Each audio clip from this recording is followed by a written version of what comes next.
And good evening and welcome to another edition of the Big High School Sports Show on 98.9 WXCO, online at WXCO.FM, mobile devices and Alexa by searching WXCO, and on the Civic Media app. Also again on YouTube, youtube.com, and search the 98.9 WXCO channel. I am Chad Holmes, joined again by former Wausau West High School head football coach Jason Foster. Coming up, we will recap Week 5 of the high school football season, look ahead to Week number 6, and our special guest. Coming up at the bottom of the hour, we'll be talking to Vince Dinkel, the head football coach of the Marathon Red Raiders. They earned their second win of the season, a 40-0 win last week at Colby. So we'll talk to Coach Dinkel about his first season as the head coach at his alma mater and talk about the rest of their CWC large season. And then coming up at 7:06, it's our student-athlete guest for this week, and a young man, a senior from Athens High School, Evan Pacell. He's had a terrific season, both rushing the football and on defense, leading rusher, leading tackler, as Athens, after a bit of a tough season a year ago, is 4-1 so far this year as well. So that's our lineup for tonight on the Big High School Sports Show. Good evening to you, Jason Foster. Good to be here. Good to be seen and good to be here on a beautiful Wednesday evening. Should have done the show outside, but we'll do it here indoors. And let's jump right in, because we are now just past the midway point of the high school football regular season. May not feel like it outside, but we are there right now. And let's start with the Wisconsin Valley Conference, as we tend to do. This week we'll start with the first place team, the DC Everest Evergreens. Everest is now 3-0 in the conference, 3-2 overall after beating Marshfield at Steam Stadium last Friday night, 37-15. Marshfield now 1-4, 1-1 in the conference. Corbin Enzenroth, a third consecutive big night rushing, at least 150 yards 3 straight weeks. He had 30 rushes, 157 yards, and 2 scores for DCE. Sophomore quarterback Ty Rohde was 7 of 15, 105 yards, 3 touchdowns. Xavier Edwards, again, he has not had the number of catches maybe expected, but he's still very, very dangerous. He had just 2 catches, but they were both touchdown catches, total of 65 yards. Hayden Carlson continues to run the ball well for Marshfield. He had 12 rushes, 137 yards, and a score. Ethan Femmel, one of the 2 quarterbacks that continue to play for Marshfield, was 6 of 7, 61 yards. But remember when we were talking about Everest and that rough night against River Falls, and they were 0-2?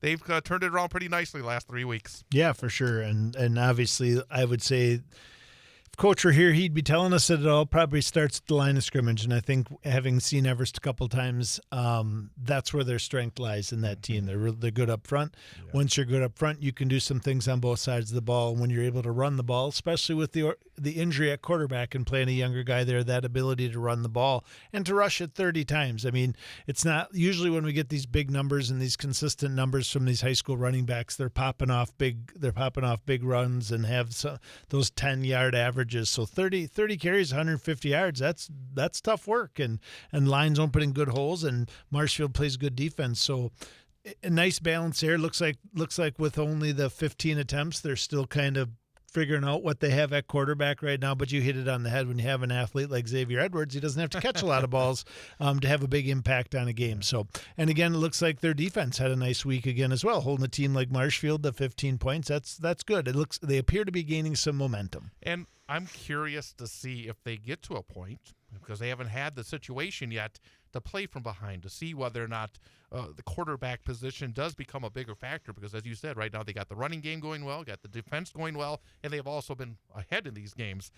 I'm curious to see it, and Everett's goal would be, hey, we don't want to see that for a while because we're always ahead and running the ball and doing defense. But I'm curious to see if when Rohde gets into that situation, what the Evergreens may have. Yeah, and I think probably as time goes on, this was his second start, and as he goes through the season, probably what they do in practice changes a little bit each week. They have a little bit more in their toolbox when they come to the game on Friday night. So I would bet if push came to shove, he would probably get those more attempts. It'll be interesting to see how he does, but thus far, he's been efficient and done what they've needed him to do. Wausau West and Wisconsin Rapids. We were at Tom Field last week for that one game we had right here on WXCO. And West held off Rapids 14-12. 3-2 now for the Warriors, 2-1 in the WVC. Rapids still looking for that first win, 0-5 and 0-3. Miles Waldvogel, 17 rushes, 77 yards and a touchdown. Shea Jones, 3 catches, 53 yards and a touchdown. Joe Gravine, 11 of 16, 123 yards and a score. Sawyer Brooks had a nice night running the football for Wisconsin Rapids, 19 rushes, 95 yards and a touchdown. Owen Richardson, 19 of 38, 191 yards, a touchdown and 2 picks. Rapids scored twice in the fourth quarter. They scored with 13 seconds to go. Needed a 2-point conversion to tie. Could not do it. They did recover an onside kick, but really did not have enough time and enough arm strength in the rain to get downfield. So I would say for Wausau West, bottom line is you got the W. You're 2-1 in the conference. That's where you want to be right now. Wisconsin Rapids, they played much better football. And actually, I was impressed with what we saw with Wisconsin Rapids. They able to run the football a little bit. I thought their quarterback handled himself pretty well. A couple of picks, but still. And for Wisconsin Rapids defensively, I thought they were pretty solid after having some rough goes of it. So for Coach Mike Krenz, a step forward. But starting with West, may not have been pretty, but you got the W, and that was the big factor. Oh, I think that's huge, right? I think they did enough, I think is the best way to describe last Friday night. Obviously, both teams played in it. The second half conditions got a little wild with all that rain, but I think everybody kind of experienced that in this area last Friday night. But they did enough. I think defensively in the first half is what kept them in the game. I think what took us a minute to get took the Warriors a little bit to get some things going offensively. But if you kind of look at the stat lines, right, this is kind of who and what they are and what they've been. Like they're still working hard to establish that run and having some success, but not a ton. Shea Jones is still a really nice target for us and finds a way to get open and usually finds the end zone once a game. Joe Gravine continues to be efficient.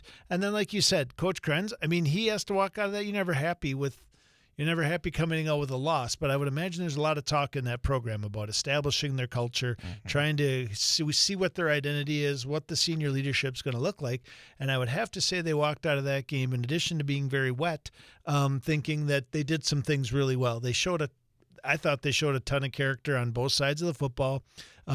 As a head coach, I'm always looking for, did we compete? And I think Coach Krenz can definitely walk in that end zone after the game and talk about how those kids competed right up to the final whistle and realistically gave themselves a chance to win the football game right up until the final play. Hudson went to Gerke Field and for the second straight year defeats Stevens Point, this time around 24-14. So Hudson stays perfect. They're 5-0. They're 2-0 in the Big Rivers. Stevens Point now 4-1. They're still undefeated in the conference, 2-0. Cooper Adair, 6 of 11, 140 yards throwing, 23 rushes, 93 yards, and a touchdown rushing. Peyton Pingle, 61 yards rushing and 2 scores, 4 catches, 64 yards as well. Not a great night for Stevens Point offensively. They had a bit of a tougher time. Trent Breitbach was 14 of 29, 169 yards and a score. Johnny Ananitis had 3 catches, 64 yards and a touchdown. Did not run the ball very well, Stevens Point, on Friday night. And we thought we were going to find out a little bit, and there's probably still now some questions about Stevens Point. They're still in very good shape, both overall and in the conference. But I have to say that Hudson is starting to reestablish themselves as well, because after what happened against DC Everest last year in the playoffs, maybe there were some question marks. But boy, they've done the job so far this year. Yeah, I see this score after having watching Hudson play a few weeks ago against West, and say what stands out to me through 2 games of knowing with them is their defense. Like, it sounds like we know what kind of numbers Spash has been putting up against, let's be honest, lesser teams to this point. But it looks like Hudson came in here and played really good defense. I can honestly say I was a little surprised by this score. I didn't think Hudson was a dominant or great team when we watched them play Wausau West and beat them. And I did expect Spash's offense to do a little more. So I think Everest comes out of this game. Obviously, they have it on film too. Probably they had a nice win against Marshfield, gaining some confidence. So I think this kind of just starts to build up that rivalry game or game for the conference championship at this point, until something else changes. I think it makes it a little more intriguing, and will be interesting to see the matchups this week. And then Eau Claire North and Eau Claire Memorial, the game that ended inches from the goal line. Eau Claire North held on, defeated Memorial 24-21. Memorial made a great comeback. They were trailing 24-15 after scoring. Eau Claire North led 24-15 after scoring with about 4 minutes left, but then Eau Claire Memorial scored to pull to within 3, recovered an onside kick, and stopped. I was told, I did not see this, but somebody was watching the game, that the officials had to take a long look into the pile inches away from the goal line, and Eau Claire North did not get the call, and they were not thrilled about it, and North able to hold on and earn the W, and all of a sudden, Eau Claire North is now 2-3 overall, 1-1 in conference, but they're 2-1 in games that go towards the playoffs, and all of a sudden, they're putting themselves in a position perhaps to make the playoffs, and Memorial 0-5, 0-3. Yeah, I think this game is kind of probably exactly what both teams in that community thought it was going to be. I think there was a really evenly matched game. I think that it's a big rivalry game. It was close, came down to the last one. Sounds like the officials got to play a role in it at the end. And I just keep thinking that Memorial's just right there, like right ready to get over the hump. I think they've improved, in particular overall as a team, and their outcomes and the scores and stuff this year. They look like they're doing good things and competing, right? Like I think that was the next step for that program. Obviously, coach probably thinks they should have a couple W's at this point, but probably also makes them a dangerous team down the stretch. They're right there. They're looking for that signature win or that breakthrough win. So going to be a tough matchup moving forward. And Eau Claire North, good win for them. Yeah, I mean, like you said, puts them in a position to be in the conversation and potentially get that postseason bid, which would be a huge shot in the arm for that program as well. They've won 2 in a row, and they haven't done that very often over the last number of years. Correct. So it's got to feel pretty darn good for the Huskies. Great Northern Conference, Mosinee now 3-2. Overall, 2-1 in the conference after beating Wausau East last Thursday, 35-7, a game that was heard right here on 98.9 WXCO. Lumberjacks are now 1-4, 0-3 in the league. Treve Stoffel again filled the stat sheet with 17 rushes, 143 yards and a touchdown, 7 of 16 passing, 92 yards, but 3 touchdowns, 6.5 tackles, 1 interception. Ian Stahl, 16 rushes, 80 yards, and a score for Wausau East. Xander Klein, 11 of 21, 92 yards, but 3 picks in that game. It was a methodical win for Mosinee, I thought. East came out in the first quarter, a 15-yard touchdown drive, led 7-0, but after that, it wasn't a case where, with the exception of a pick 6, where it was lightning strikes, which we saw a little bit of last Thursday night, led to a more than almost a hour, 40-minute delay. But they just wore down East, up front especially. As the game went on, East had no answers to really slow them down. Yeah, and that's what we've kind of talked about a little bit, having personally not seen East play this year, but in the games you've watched and then looking at the stats each week, it looks like that's where their struggles kind of begin and end, is at that line of scrimmage. And it sounds like they have some athletes, so when they get the time or they have the hole, like their offense is kind of based in those big plays. And I think obviously we know Mosinee's really well coached and have some really nice athletes on that side of the ball. So if they're able to get pressure on the quarterback, able to play good on the back end, you get 3 turnovers, 3 interceptions like that, and that makes a big difference for your opponent on offense as well. And it sounds like Treve Stoffel was his normal wrecking ball self on both sides in this game. Also Thursday, Medford, a big win, 20-18 over previously undefeated Lakeland. So Medford now 2-3, but 2-1 in the conference. Lakeland 4-1 overall, 2-1 in the conference. Will Wojcik, 19 rushes, 124 yards and a touchdown. A catch for 22 yards and a touchdown for Medford. Luke Kapatoskis had 10 tackles. I'm going to have to get used to that name. I'm doing the game on Friday over at Tom Field when Medford comes in. But Medford had 3 touchdowns. Lakeland had 3 touchdowns, but Medford got one of their 2-point conversions, and all of a sudden Medford right back in the mix in the GNC. Yeah, I think this was kind of the game we were looking at to see who kind of steps up and kind of separates himself. Obviously, Medford's not separating themselves, but if you look down, the rest of them we're going to talk about too. I mean, there's 4 2-1 teams in this conference. I mean, talk about something that's completely up in the air. And the one thing that isn't up in the air is Tomahawk, right? They're the ones that are undefeated and kind of sitting at the top looking down at everybody else. But sounds like a great game. Sounds like Lakeland competed like crazy. And Medford's right there. I mean, they're not going anywhere. Maybe not their dominant self, but I think everybody who's competing right now, right? Mosinee, Medford, Lakeland, Rhinelander, Merrill, all of these teams sit there at 2-1, and whoever gets to Tomahawk and knocks them off, I think everyone. I mean, this might end up being a 5-way tie for first place in this league. Merrill now 3-2 overall, 2-1 in the conference. Win the War on 64 over Antigo, 35-0. Robbins 1-4, 0-3. Cole Rudai had 16 rushes, 138 yards, and 3 touchdowns for Merrill. Mason Block, 9 tackles, 3 tackles for loss. We had Coach Wadzinski on last week, and he's got to be feeling pretty good now, 3-2. And and 2-1 in the conference. Good shape. Yeah, absolutely. Kind of their season didn't start the way they had hoped with those two tough non-conference game to start the year. But I think, like you said, he's got to be happy where he's at. Another good win for them. That kind of stacks together three good weeks in a row with 2 good wins, and liking the way their schedule lines up the rest of the season.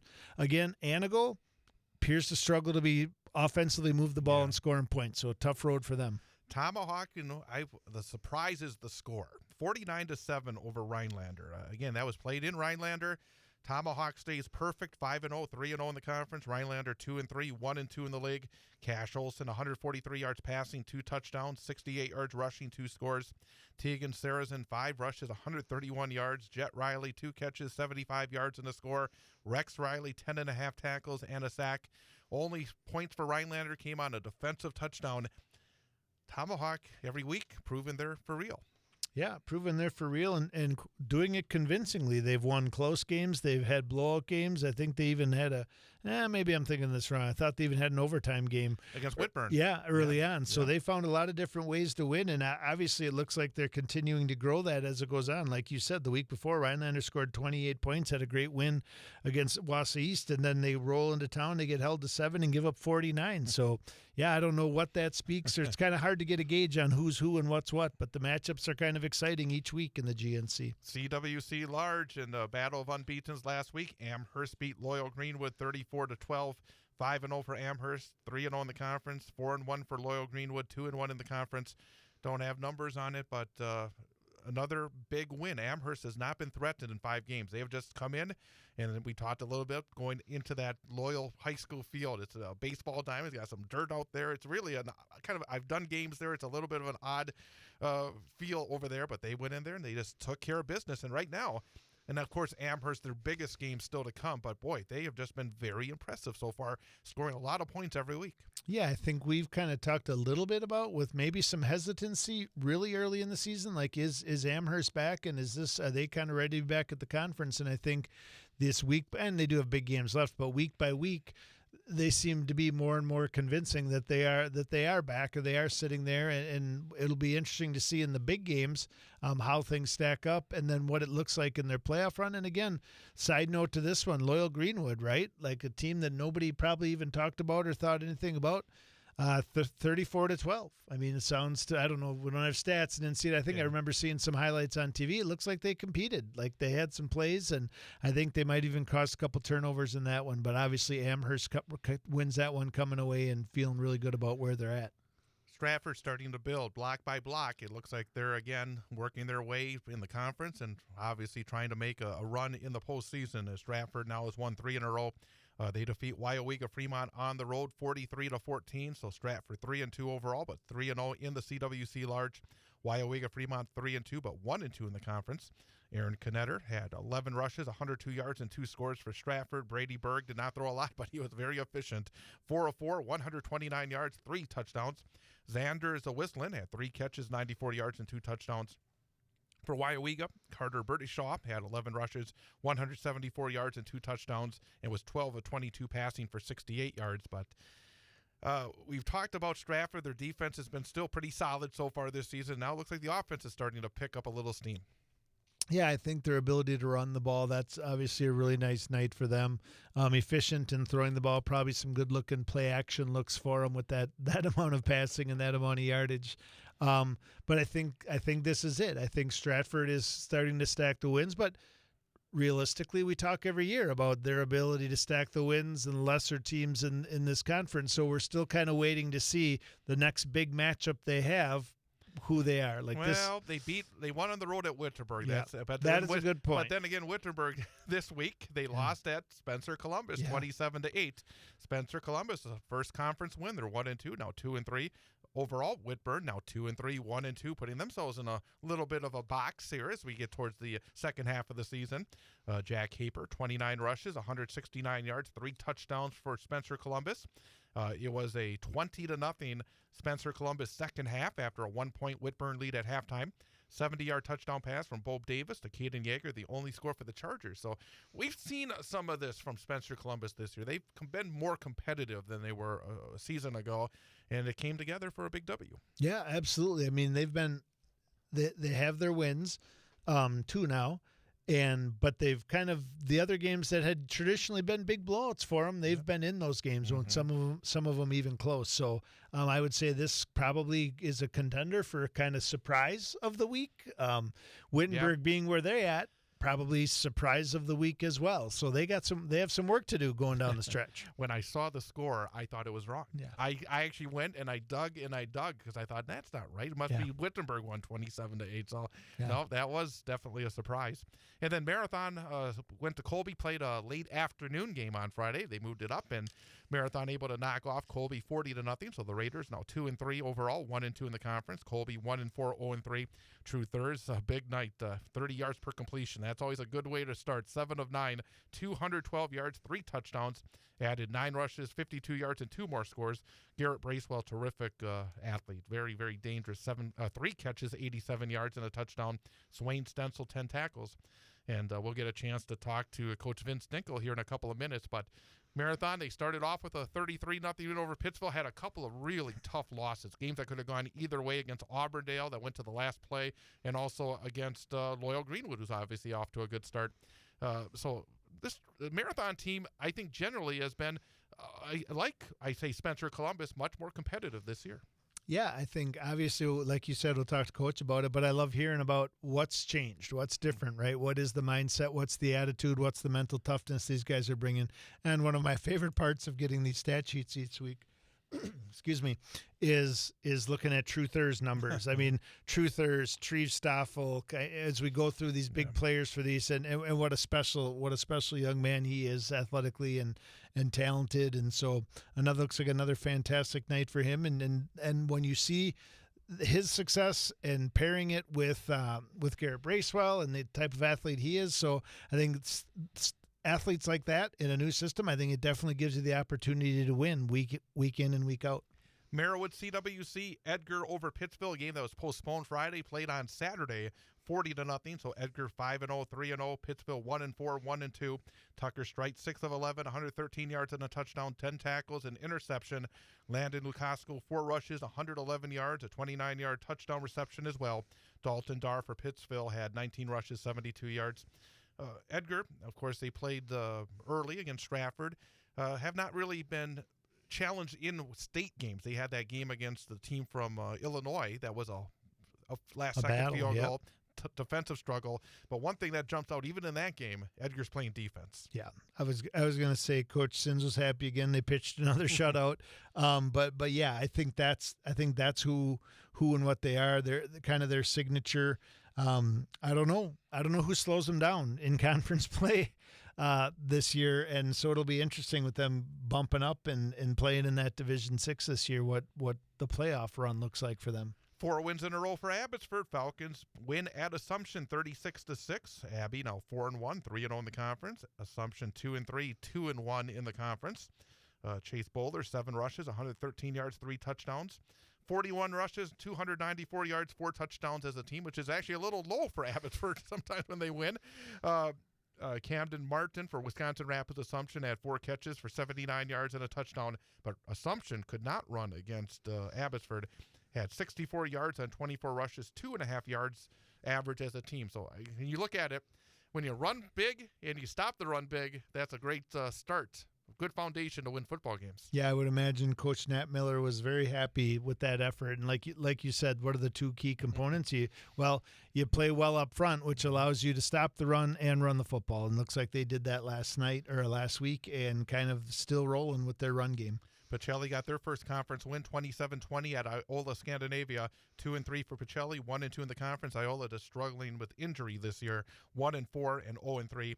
Bryce Flaker had a big night for Pacelli, 27 rushes, 131 yards, 2 touchdowns, 1 reception, 60 yards and a touchdown.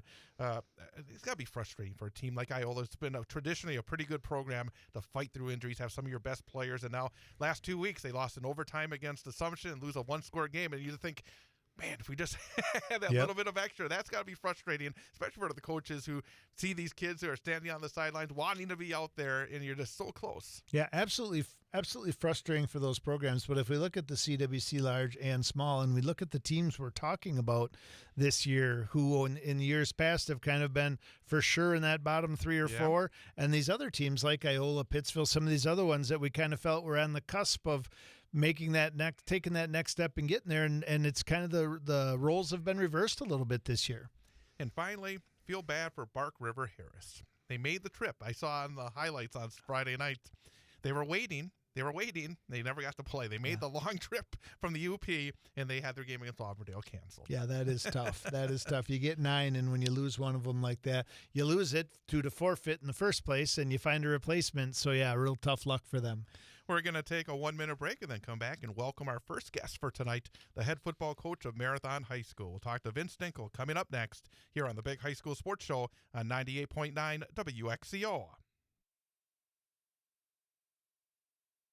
What's your idea of fall fun? Maybe it's hitting the trails on a new ATV. Then it's time to call CCU. That's Clover Belt Credit Union. Or if you're thinking of a UTV for hauling wood or hunting, or maybe just because it would make the tasks around your property so much easier, it's time to call CCU. ATVs, UTVs, utility tractors, and their attachments for care of your property. Whether you need it for fun or to get the job done, Clover Belt Credit Union is here to help with the great rate financing you want. What are you waiting for? Life's too short and winter's too long. Thinking about a motorhome or maybe a snowplow for your ATV or utility tractor? Call CCU for great rate financing. And if you're thinking motorcycle, Clover Belt Credit Union has the financing you need for the bike you want. Call or apply online at ccuwausau.com. Check it out. For vehicle loans, for mortgages, for financing fall fun, call Clover Belt Credit Union. That's CCU. Local lenders lending local money, keeping our community strong.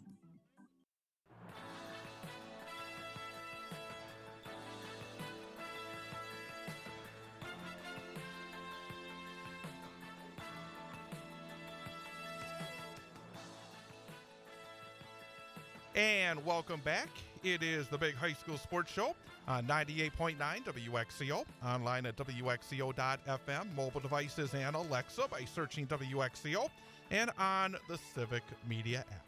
With former Wausau West High School head football coach Jason Foster, I'm Chad Holmes, and it's time now for our coach guest for this week. And we are very happy to welcome into studio the first-year head football coach at Marathon High School, Vince Dinkel. And Coach, thanks for making the short trek over from Marathon tonight. Yeah, absolutely. Thanks for having me. Well, first of all, the first year, and you know Marathon exceptionally well, obviously, because of going to school there and being so successful in athletics. As you took over this position, what was the first thing that you wanted to establish in this football program? You know, I wanted to really get people excited about football and Marathon again. You know, it's got a great tradition of sports.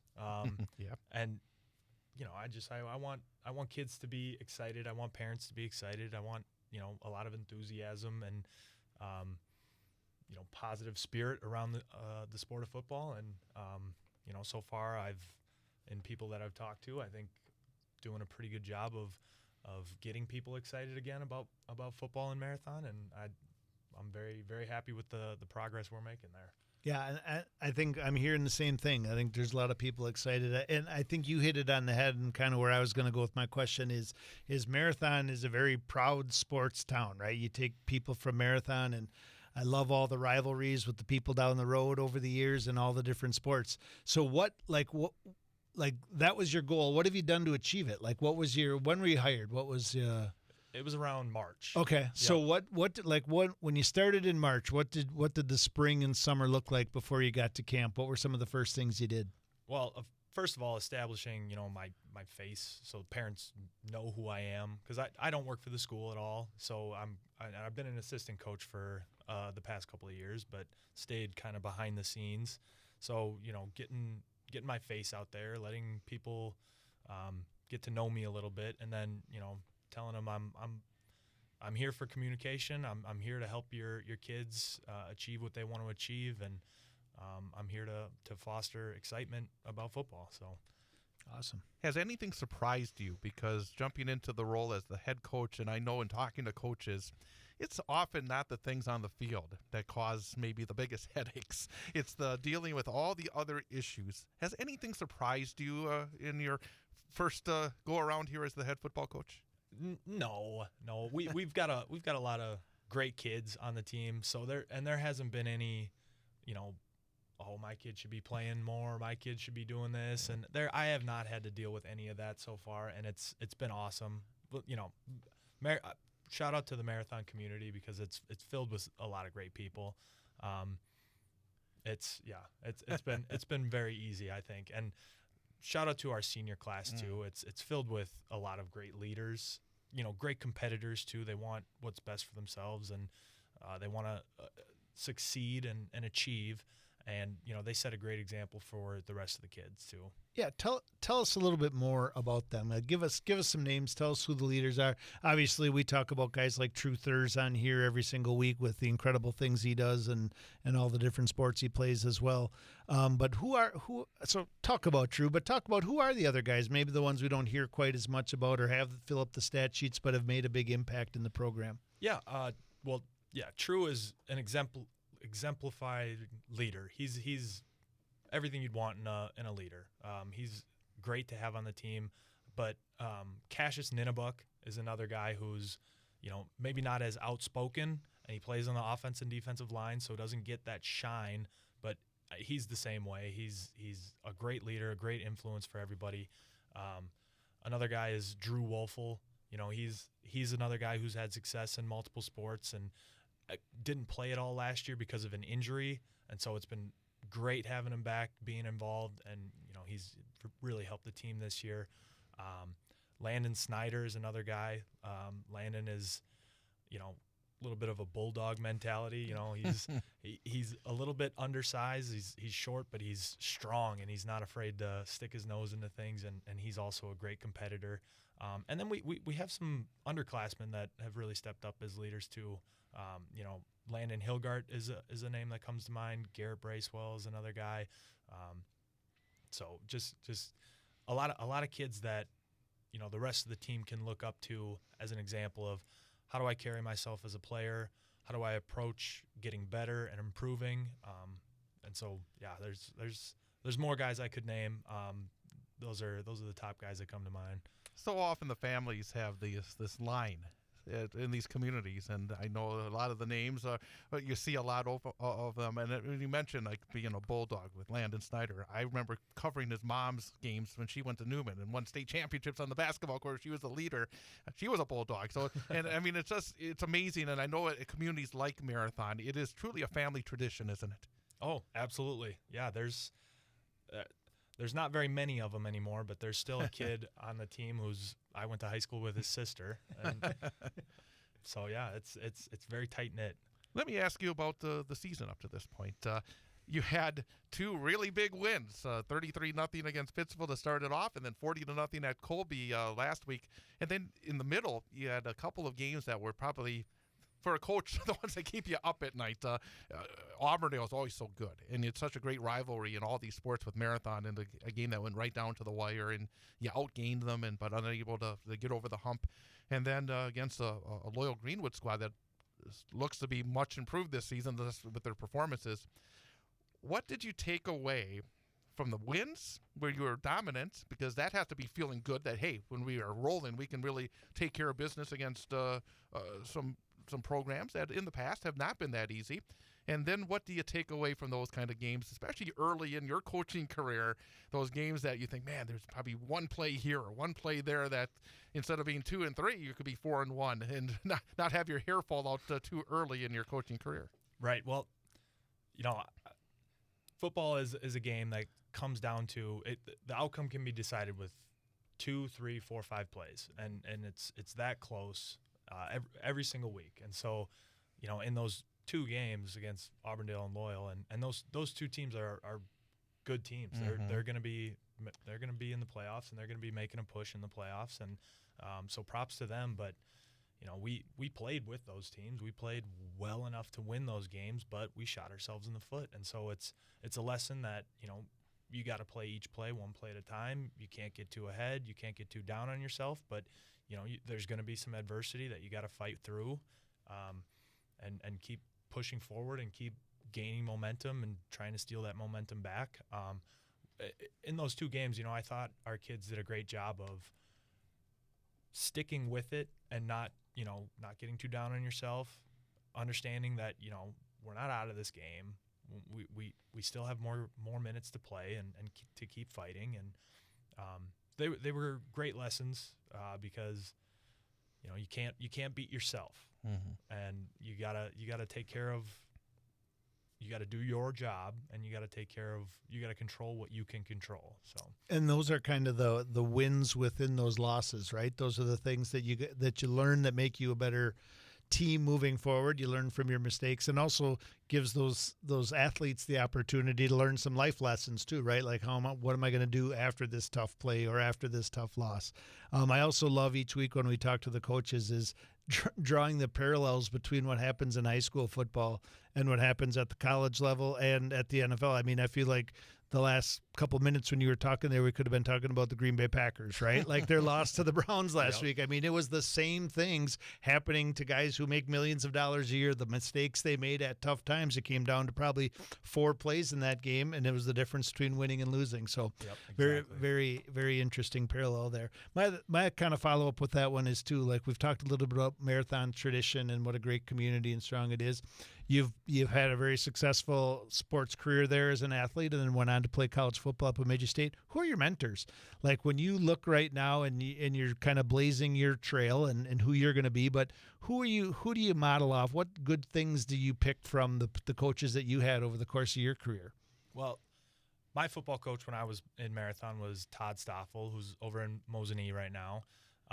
He was a great example as far as, he preached discipline, desire, character. All right. And I didn't steal that slogan from him. So if you're listening, Todd, it's still available if you want it.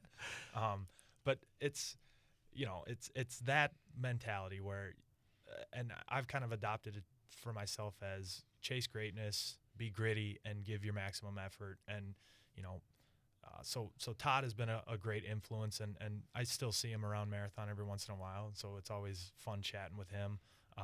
Adam Jacobson was my basketball coach, and he still is the basketball coach. And his brother Luke is on the coaching staff. And so, those guys are both, they were great coaches in my life. I was a junior when Adam took over as the basketball coach in Marathon, and he's done an absolutely great job. And before I came on here today, Luke said, you should talk to Adam because he's got all the coaching, the coach isms that you can steal from him. So, yeah, Adam's been great. And then guys I've played with too, like I graduated with Colin Seibert, who went on to play college basketball, and he was a close friend of mine, but a guy that I, couldn't let one up me in any sporting endeavor. So we challenged each other and pushed each other. So yeah, he's. I don't know if you classify him as a mentor, but a friendly competitor and a close friend. Again, we're talking to Vince Dinkel, the head football coach at Marathon High School here on the Big High School Sports Show on 98.9 WXCO. You bring up Coach Jacobson, Adam Jacobson, when he took over, young guy. Mm-hmm. You're a young guy. I wish I was that young. But coming in now as a younger coach, do you find it an advantage maybe to be closer to the kids' age, or how do you look at that as you start here? Again, we see a lot of younger coaches nowadays. I think we see more and more of them. Do you feel is in terms of connecting with your student athletes, is it a positive? Yeah, I think so. And I don't want to speak for any of the players. I don't know if that's the reason I've been able to connect with them, but it's all about respect and things like that. It's the times of being, a hard ASS and doing, running kids and yelling at them and all that type of stuff. It's you can't quite do that because you don't want any kid to check out and start to not feel like they are capable of accomplishing what you want them to accomplish. So it's, it's a delicate balance. You got to be, you don't want to be their friend, but you got to be friendly to them and make sure that they understand that you respect them. And as long as they're giving their effort and they're trying and they show up day after day and try to get better and try to improve, that, I think that's what it comes down to. And, I don't really see it as, because I feel quite a bit older than them. Well, and one of the things we hear all the time, both in education now, but I think it's as true, if not more true, in coaching, especially in coaching, is, the kids don't really care how much you know until they know how much you care, right? Like that's kind of the thing. So I think that's how it's changed a lot. Probably back when you played, for sure. Back when I played back then, we didn't get, if we didn't do things, we didn't get drinks at practice, and practice would stop and we'd run or up downs or whatever. And that's just not where we live anymore, both from an athlete standpoint and from a parent standpoint. So I think a big part of it is kind of learning that balance and building those relationships and understanding who you can push a little bit more and who you need to kind of hold hands or walk along. I think that's a big part of it. So as you look at your remaining schedule, and I know the football conference has probably changed a little bit since you played, so there are some different teams in there. You've coached for a couple of years now, but as you look at your remaining schedule starting this week with Wyoego, what are your thoughts? How are things stacking up for you? Well, where we sit right now, we got to approach each game the next 4 weeks as, this is our playoffs start this week. It's every single game from here on out means a lot for us. We got to take care of business. We got to do the little things right, and we got to, approach each day in practice and in the game like this is crunch time, and we got to start taking care of business. The road is not easy. I don't want to offend anybody, Yep. but I think it's the toughest small school conference in the whole state. We've got a lot of heavy hitters, and we're trying to establish ourselves to be one of those teams that can make runs. Establish. That's probably a big word when you come in as the new head coach. I haven't asked, do you have a philosophy offensively and defensively? So often coaches say, this is the way we want to do it. Are you somebody that is wedded to a certain way of running an offense or a defense, or do you look at your kids? What's your thoughts in terms of football philosophy on both sides of the football? Yeah, so my uncle, his name is Steve Dinkel. He was the offensive coordinator at University of Whitewater during their run of a lot of championships. And so that was one of the first things he said to me when I told him I was interested in applying for this job is, think of your philosophy, think of what you want as a program, how are you going to win football games is basically how he described it. And so that's been a huge help. I put a lot of thought into it. And so I'm the defensive guy. Aaron Kerner is my offensive coordinator. He's a former quarterback at Colby and then played quarterback at UW Stout. And so I let him handle the offense and what we do as far as scheme goes. But, what we want to do is establish ourselves and positive yards on offense. We've got the athletes to hit a big play every once in a while. And so when the opportunity presents itself for a big play, we try and jump on it. And then defensively is just attack the ball carrier, attack the ball, try and get turnovers, be sound, be physical, and, do those little things right and be disciplined while you're doing them. Don't try to do anybody else's job. Try to do your job. Yeah, I think when you've mentioned a couple times earlier in a previous question about stealing something from another coach or whatever, but I think that's a big part of it. I think he said he didn't.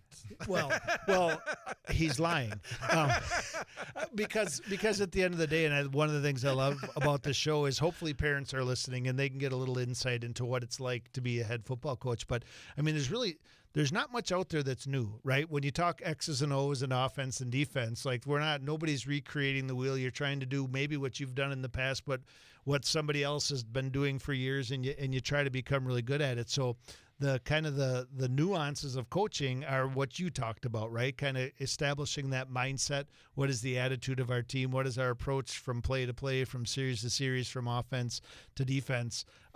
What do you guys, and part of that, you mentioned earlier, your senior leaders. What, obviously, in-season practice time is spent on offense, defense, special teams, X's and O's, films, that sort of stuff. What have you guys done with your athletes to teach the other stuff? Like what the leadership stuff, the communication, how to be a good teammate? What are some of the ways you guys have stressed the importance of those skills?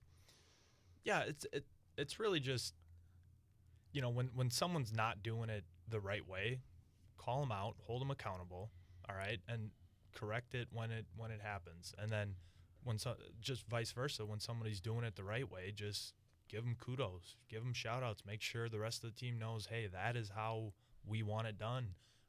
Just trying to put an end to bad habits and reinforcing good habits.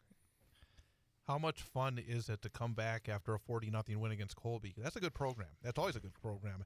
I imagine that was a significant win last week. Did that add something for the entire group going now into the final 4 weeks of the regular season? Absolutely. Yeah, we have two coaches that used to be on one used to play for Colby, one used to be on the Colby staff. So that was an important one on our schedule. Did the kids know that? Oh yeah. Yeah. Yep, they did.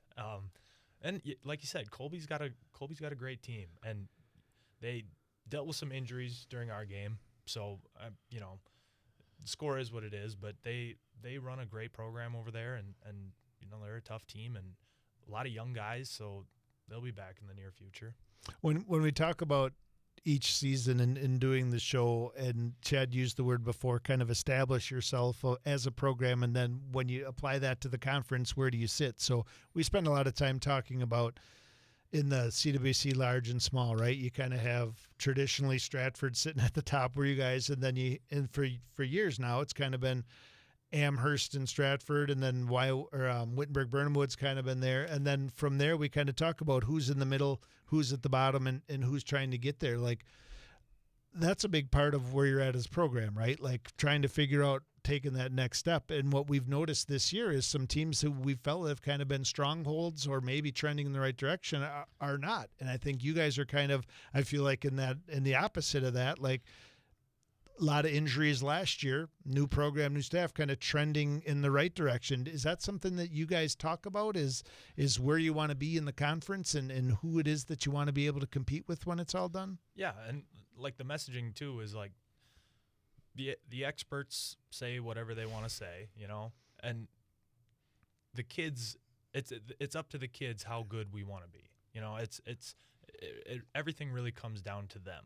I remind them that coaches don't win games, players win games. So it's in their hands. So they don't, even though someone says we're supposed to be here, we have a chance to prove ourselves every single week. And,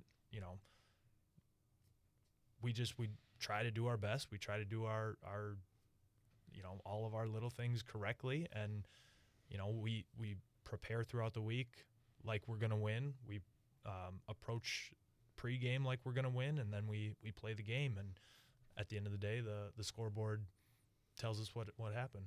And when you find yourself back in the playoffs and doing that, what I find interesting too about these conferences is so often these teams end up in the same 8-team playoff bracket kind of to start the year. So no matter what happens in that first matchup, I feel like every year we see some round twos of those second matchups. So I think that's a great kind of approach to know that whether you beat them or didn't beat them the first time, you got a pretty good chance of seeing them again and getting your payback or revenge or going 2-0. Were you part of the marathon teams that won playoff games? I think it was like Northern Elite and Athens. Were you part of those teams back in the day when you were in school? Did you have playoff football? Yes. My junior year, we beat Athens in the first round, and then we lost to Spring Valley. Yeah. And then my senior year, I think we beat Crandon in the first round and then lost to Amherst. So by the way, how good is Amherst this year? Because you saw them, and they seem to be dominant to everybody this year. How How impressed were you when you went over there a couple of weeks ago? Yeah, they have some good players. They definitely have some quality athletes. Their running back, I mean, he had a game against us. Yeah. So he was tough to tackle. He's a big boy. And then, watching film and stuff, I was really impressed with their quarterback and their receiver as well. And up front, they got some big boys, and even their not so big boys, they bring it. And so yeah, I think they have a pretty good shot to make a run this year. And again, along the same lines, you having experienced playoff football, I imagine for especially the seniors and bouncing back from what was an injury-plagued year, I imagine that, again, you talk about one game at a time, but it would be a big accomplishment to get back to the playoffs for Marathon, wouldn't it? Yeah, absolutely. And, like, this year's senior class, right, they've had success in baseball. They've been to state champion in basketball. And they expect a lot out of themselves. And, that's, I tell them it's you approach the game the same way as those other sports, and, the sky's the limit. Our future and our team is in your guys' hands. It's really up to you guys. What types of things do you guys do at Marathon with the size of your enrollment and that sort of thing? With having so many kids who play 2 or 3 sports together, and a lot of the basketball, you talked about baseball, probably a lot of track. You might even have some kids who play baseball and track in the spring. Yeah, some wrestlers, I know. Yeah, a bunch of wrestlers as well. Yeah. So what is it like working with those other coaches, both whether they help out on your staff or just knowing that you guys are sharing athletes, and knowing once we get to a certain time in the fall, the basketball coaches pull the basketballs out of the closet, and kind of in the summertime, the kids who play Legion play a million Legion games and do summer basketball leagues. So how does that go? Like, what are the relationships with the other programs and the other head coaches? Yeah, every single head coach in the Marathon program has given me a piece of advice or wish me luck or help me in some format. Even the girls' head coaches too. They've all been a huge help, especially because I don't know what I don't know yet. Yep. And it's challenging in the summer because the kids got to balance so many things. And so, you want to get your time in with your sport, but you don't want to burn the kids out. So it's tough to strike a balance when they're doing so much, but every coach in Marathon knows we want what's best for our kids. We want them to develop as athletes. You develop that multi-sport athlete. Even though they're not working on the specific sport skills, they're becoming better, and they will help whatever team, whatever sport in that way by getting experience in all these different things. They're becoming better overall athletes. I always think it's great too being coached by other people, right? Different coaching styles and different levels of energy and different communication styles. I think it just makes them better across the board. Mm-hmm. We're going to have to wrap it right there. We're coming up on the top of the hour, but Coach Vince Dinkel, Marathon Red Raiders, congrats on a great win last week. Best of luck against Wyowega this week, and good luck in the playoff push, and thanks for stopping on by. Thank you. That's Vince Dinkel, our coach guest for this week here on the program. We will have our student-athlete guest coming up just after the news. Evan Pacell. He is from Athens High School. He's having a big year in 8-player football, so we'll talk to him coming up in just a few minutes. Again, one more hour to go. We'll look ahead to week number 6 as well in the next hour. With Jason Foster, I am Chad Holmes. It is the Big High School Sports Show on 98.9 WXCO, online at WXCO.FM, mobile devices, and Alexa by searching WXCO, and on the Civic Media app.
welcome back. It is hour number 2 of the Big High School Sports Show on 98.9 WXCO, online at WXCO.FM, mobile devices and Alexa by searching WXCO, and on the Civic Media app. I am Chad Holmes, along with former Wausau West High School head football coach Jason Foster. And coming up a little bit later in the program, we'll wrap up the recaps with the 8 players of week number 5, and we'll have a complete look at all the action of both 11-player and 8-player in week number 6 here on the program. But first, it is time for our student-athlete guest for this week from Athens High School. From the 8-player rank, off to a 4-1 start this season, Evan Pasale. And Evan, first of all, thank you for joining us. Thank you for having me. Absolutely. And looking at your numbers so far this season, first of all, let's talk a little bit about the team, because last season was a bit of a up and down year for your team in terms of wins and losses. It was probably a pretty tough year, but this year off to a 4-1 start, and kind of jumped out to me. And one reason that we have you here this week is last week your team had a really terrific victory, winning at Hurley. And Hurley, always a very good football program, 30-0. What's been the key so far for your team and the success in the first 5 weeks? Definitely just working hard and working as a team. We flow together, do our little jobs right, and come out on top. So who are some of those teammates? Like talk about some of the guys who, in addition to yourself, who've made an impact on the team this year and what their roles are. Camden Zarnke, he's our quarterback. He's been doing a great job throwing the ball and getting handoffs to where they need to be. Also, the ball fakes have been amazing. Our wing, Daxton, he's done a great job of blocking if need be, or even running the ball. And our up front guys, Jordan, great snaps, makes a block. Cole Hartman has really stepped up this year, makes beautiful blocks, beautiful lead blocking, really sets a nice hole for me, Cam, or Dax. And then Jeffrey Draper on the other side, he's also doing a great job of blocking, sets a hole, gets his feet moving, drives the players downfield, just make a nice gap for any runner to run the ball. And then our 2 tight ends, we have Shaylin Blake and Brock Beatty, and they also do an amazing job of blocking. And then also they go for passes, and if the ball is thrown to them, they catch it if need be. And looking at some of the stats for your team, you've been able to do work both through the air and on the ground. Your ground game has been by far, in terms of yardage, but you do have a pass game as well for yourself. 91 carries, 630 yards, nearly 7 yards per carry, 10 touchdowns already this year. But you've also caught the ball 10 times for 74 yards and a touchdown. For yourself, as you've looked at what you've been able to accomplish on the offensive side of the football, I imagine it's been a lot of fun. And has there been anything in particular for your personal success this season? It's definitely been a lot of fun. And for my personal success, I'm happy to be with the team and another family to keep pushing me to be better. And we work hard as a team as a whole. Yeah, as Chad mentioned, that Hurley's traditionally a really good 11-man team. They've been playing 8-man for a couple of years now. I know their coach really well, and I know he's an outstanding coach. So to pitch a shutout against Hurley is really impressive as well. Talk about your defense a little bit. Our defense, amazing scheme. We really do our jobs. That's the biggest thing, is we do our jobs, and that's straightforward. Just doing our jobs. That's all I got for defense. Do you know, like, obviously because you played week in and week out, what do you see more week in and week out? Teams that are more pass heavy, run heavy? Is it a lot of balance? And what style do you prefer to play against when you're on defense? I'd say we see a lot more run teams. They do throw the ball a little bit, but I feel like a lot more running. And I think I like to see more run teams. Just I'm there to step up, and we got the line. Everyone just stepping up with our defense. So I definitely think I like running defense against running offenses. Let me ask you about that, because in 8-player football, put your defensive hat on. I find that it's very much the advantage for the offense, the 8-on-8, that it makes it a lot more difficult for defensive coordinators and for defensive players if an 8-player team is a good offense and executes very well. But as you have showed last week with a shutout again against Hurley, and generally this season, you had the one game against a very good Flambeau squad, but other than that, 6 points allowed, 12 points allowed, 16 points allowed. In the 8-player game, could you give us maybe a little sense of what leads to success defensively in what's a very difficult, I think, situation for defenses in this 8-player football? Yeah, an 8-man, if you kind of get on the outside and you're running the ball, it's going to be more than likely a touchdown. So our ends do a great job and our corners do a great job of bringing the ball back to the middle. And then we got the linemen and linebackers there to stop the play and can advance. Let's step away from the football field for just a moment. I know that you're involved in other sports. What other sports are you involved in?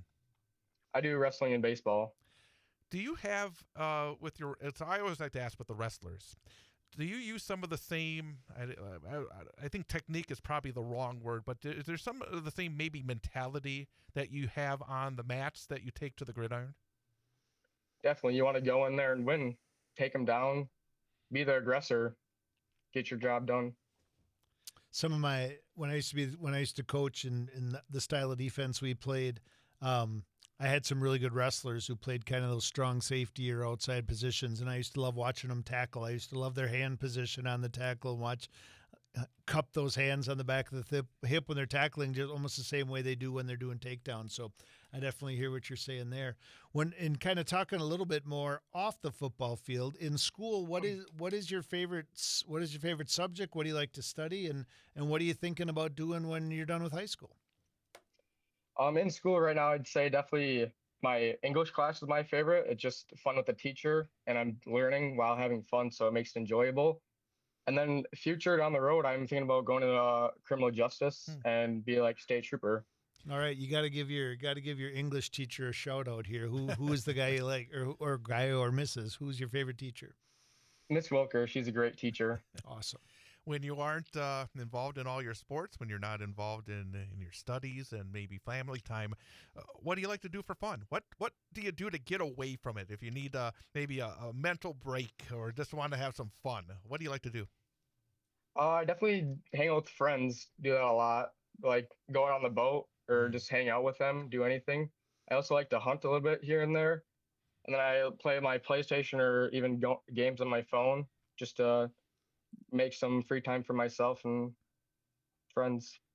Is that group you mentioned about the other sports you play? Is that group kind of the same in all three of those sports? Do you guys do a lot together, both in season and out of season, and summertime kind of training too?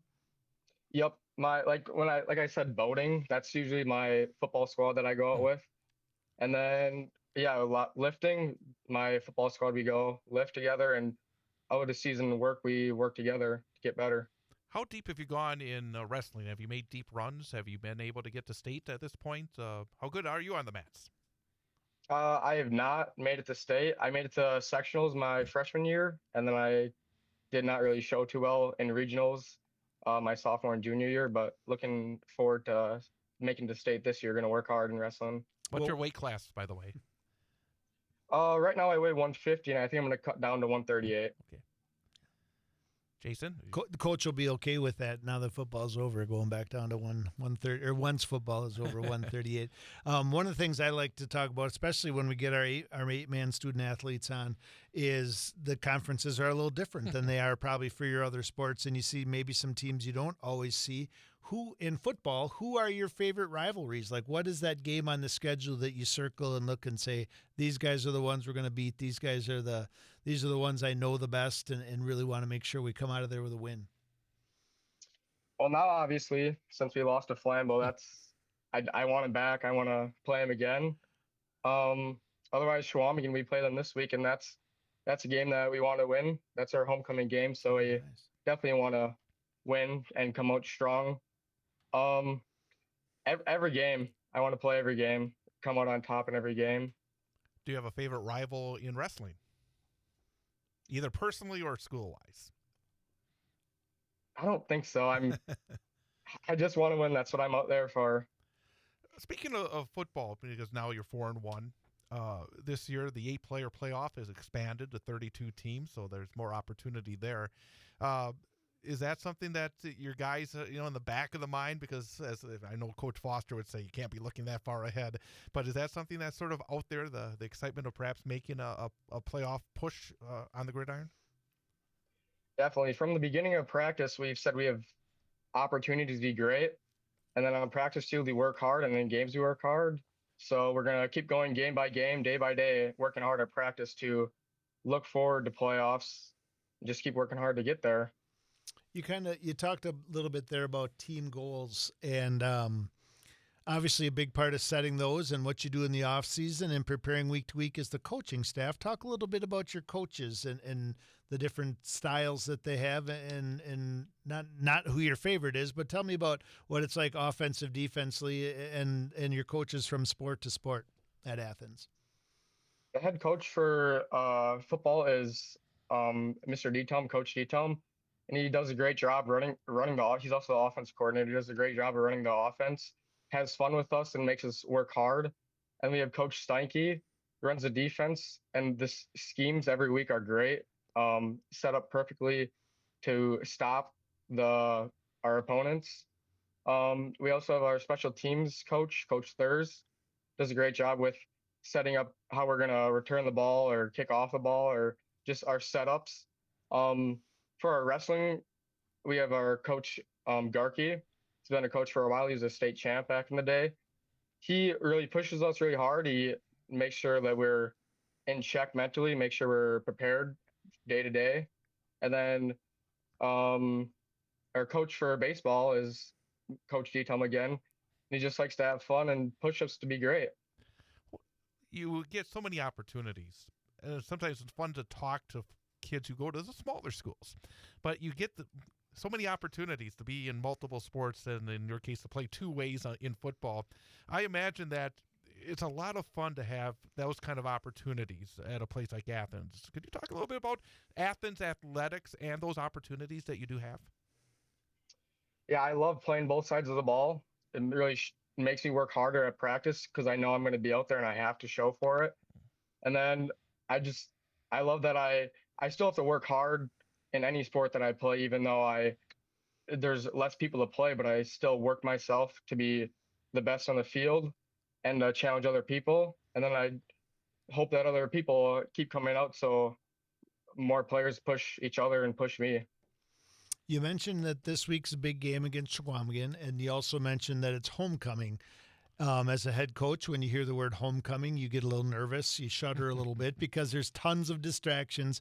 But at the same time, it's one of the most fun parts of high school, right? Like it's one of those things that you remember forever. What are some of the extra activities that you'll do this week because it's a homecoming week? Obviously, I know you're working hard in practice and the game's really important, but what are some of the other homecoming things that you'll be partaking in this week? Coach Detom said the same thing. He really doesn't like homecoming because the distractions. But we have a powder puff game and buff stuff, and then dressing up every day. Just bring the school spirit up and have some fun.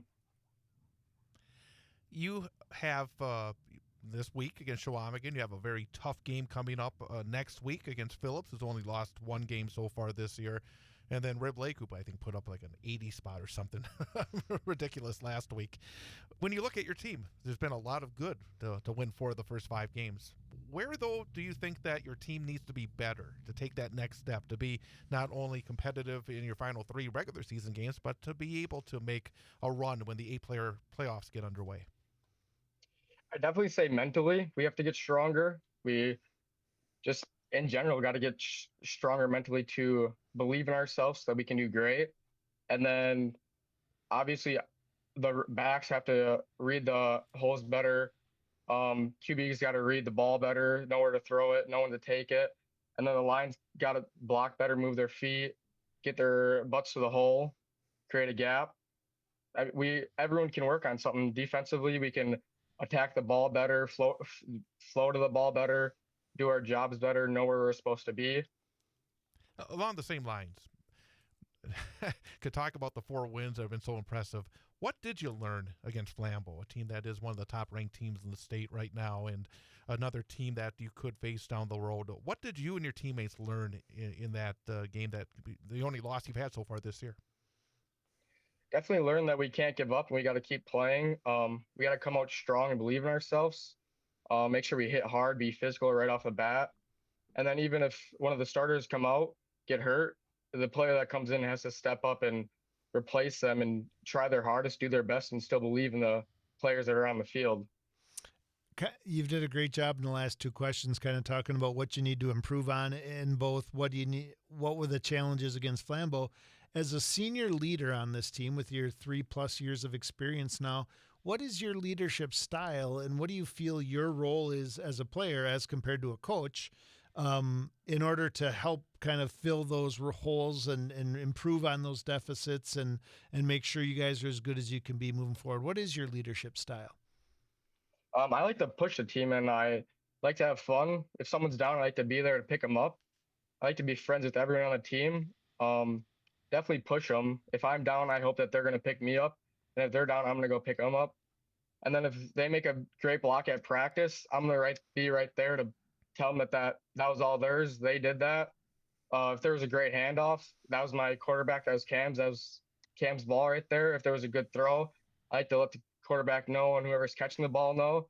I like to lead them in anything we do, like stretches or even sprints. And then I like to push them to be greater. Like in sprints, I want them to be better and believe that they can be better. Just overall believe in themselves and to push themselves. Great answer. I almost forgot one of the tough questions because, never want to say one is more fun than the others, but you're, multi-sport guy. Do you have a favorite sport? And of course the coaches will not be hearing this, so you can be completely honest about it. It kind of depends on the season, but right now I think I'm definitely enjoying football. You have a good record and we're having fun on the field, so it's great being out there. Jason, anything else you want to ask Evan before we ask our final question? No more questions. Just congratulations on a great start to this season. I know we're just kind of at that halfway point, but you guys got some tough opponents coming up, so real good luck moving forward, and can't wait to follow you guys the rest of the year. Thank you. One final question, though. We always ask our student-athlete guests, especially with, those that are seniors who are multi-sport athletes, because you've had experience for a number of years. If you have an opportunity to talk to a freshman that's just starting their journey, whether in the football program or wrestling or whatever it may be, based on what you've learned over these years, what piece of advice would you give a freshman just starting their journey? I definitely tell them to get in the weight room. It's a big part of it. Build your confidence and obviously your strength, your bones, your body structure, and then just to believe in yourself. You might not be the biggest guy out there right away, but you can work your way up to be a starter, and you can build your confidence to be a leader on the team and have good stats. I mean, that's obviously not the most important thing, but just having a good team and having fun. I'd tell them to push themselves to be great. Well, Evan Pasale, you do have some good stats. Leading rusher, leading pass catcher, leading tackler for a very good Athens Blue Jay squad that's 4-1 on the season. Thanks again for joining us tonight. Best of luck against Shawamigan. Best of luck throughout the rest of the season and rest of your senior year. Thank you. Thanks for having me. Absolutely. Again, Evan Pasale joining us here on the program. We're going to take a timeout, come back, continue a review and preview the action of high school football. It is the Big High School Sports Show on 98.9 WXCO.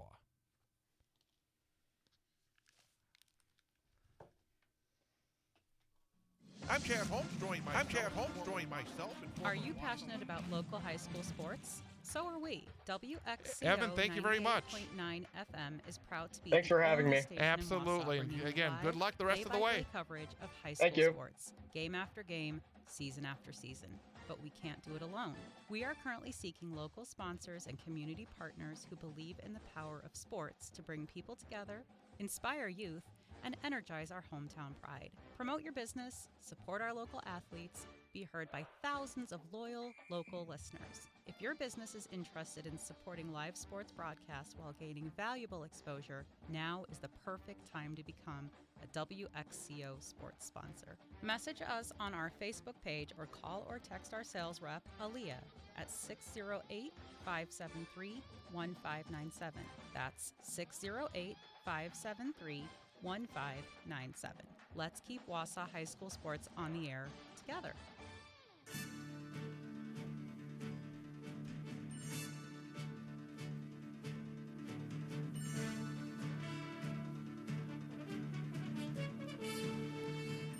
And we are back. Big High School Sports Show on 98.9 WXCO, WXCO.FM, mobile devices, and Alexa by searching WXCO, and on the Civic Media app, and at YouTube.com, and the 98.9 WXCO channel.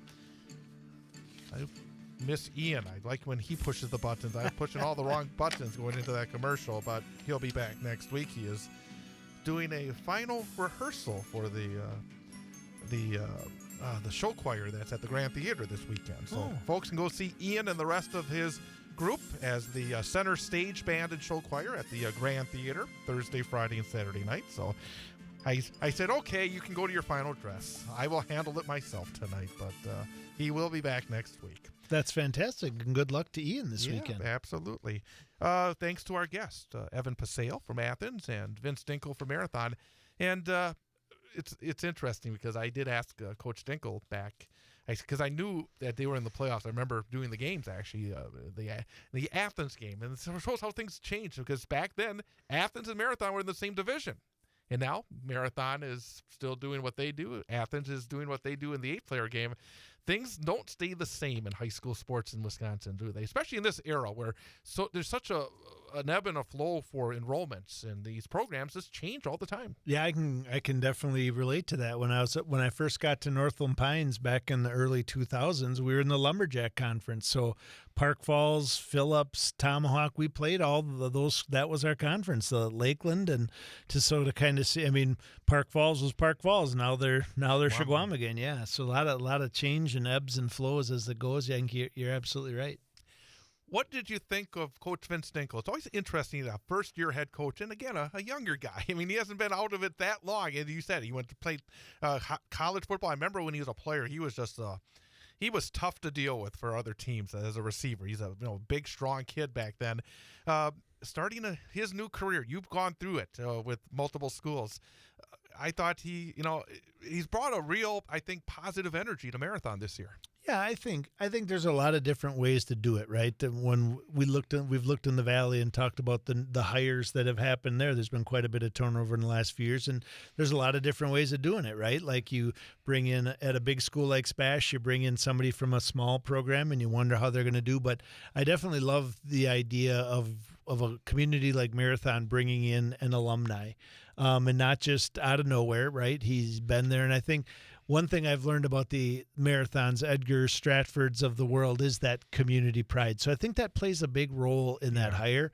This is one of the first times I've had the opportunity to talk to Coach Dinkel, and I think he's awesome. I think that I love his energy. I love his attitude. I think when you think about putting on my athletic director hat for a minute there, when you look to hire somebody, you kind of have this row of boxes over here you want to check and things you want to hear from somebody who's going to be running your programs, and most importantly, working with your student athletes, right? And in making sure that you're having a positive impact on them. Obviously, we want to win. That's our goal.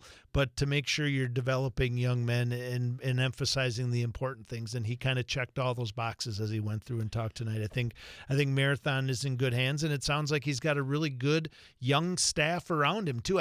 From my understanding, there's some more experienced guys on that staff too, who've had some different roles. But I love what he said about their offensive coordinator and a young guy from. So I think Marathon's in good hands and definitely heading in the right direction. And I like the question you asked about the mentors, and he has some really good people that he's talked to. I think that goes a long way, that the guys that have been through this, who have good experience, who he has a relationship with, a real good list there of successful coaches. Right, and and people who know what it's like to coach in that community with those parents and families and can maybe help him maybe avoid some of those landmines that might exist out there. So, yeah, he's in a good spot. I think Marathon Football and their student athletes are in a good spot and lucky to have him.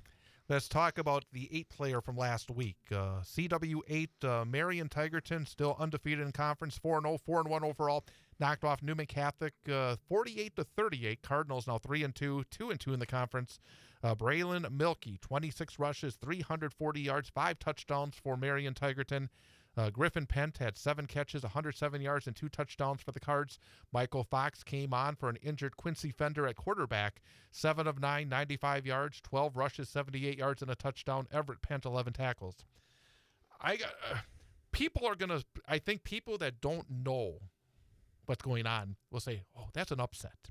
It's not an upset. Marion Tigerton has 39 players on their team.